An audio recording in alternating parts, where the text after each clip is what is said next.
48 ঘন্টার আলটিমেটাম দিয়েছে একজন আলেমকে। একজন আলেম, আমি 48 ঘন্টা সময় দিলাম, 48 ঘন্টার ভিতরে তার বক্তব্যকে উদ্ধ করতে হবে, তওবা করতে হবে, জাতির কাছে ক্ষমা চাইতে হবে। যে আলটিমেটাম দিছে আমি আসলে বাস্তবিক পক্ষে তাকে কোনো আলেম মনে করি না। নবী করিম সাল্লাল্লাহু আলাইহি ওয়াসাল্লাম নবুয়ত লাভ করেছেন 40 বৎসরে।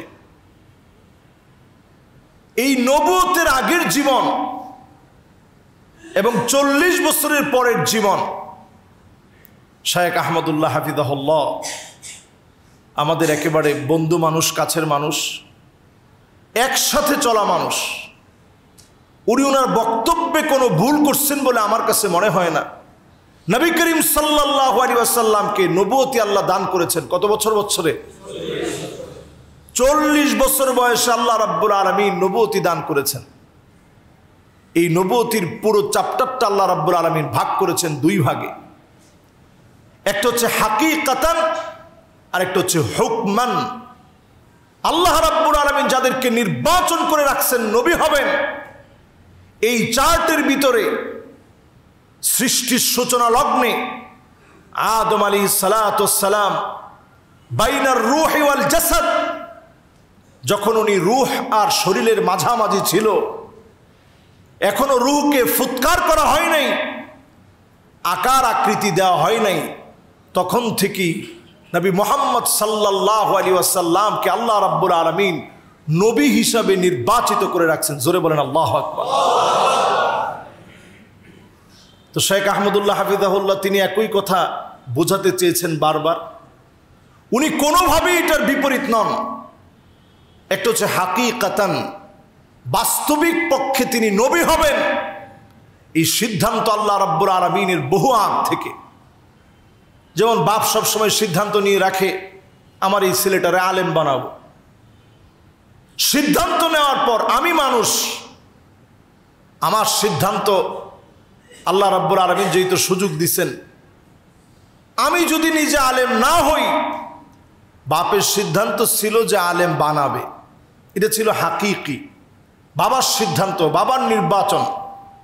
কিন্তু নবীদের ক্ষেত্রে আল্লাহ রাব্বুল আলামিন যখন কোনো নির্বাচন করেন, তখন নবীরা কোনোভাবেই এই সিদ্ধান্ত থেকে বাহিরে যাওয়ার সুযোগ নেই। নবীদেরকে যিনি মাসুম বানিয়েছেন তিনি কে? মান আরাদা ইউমিন, যেই লোকটা চাবে যে আমি ইমানদার হব, আমি ইমান আনবো, ইমানের উপর থাকব, যদি আপনি ইমানদার হতে চান, আপনার আমার দায়িত্ব কি? আপনার আমার দায়িত্ব একেবারে পরিষ্কার।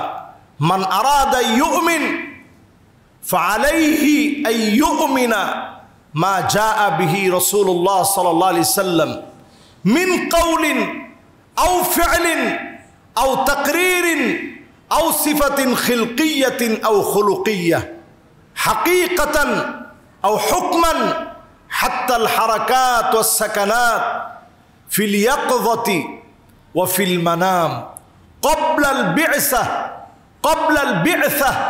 ওয়া বা'দা আল বি'সা।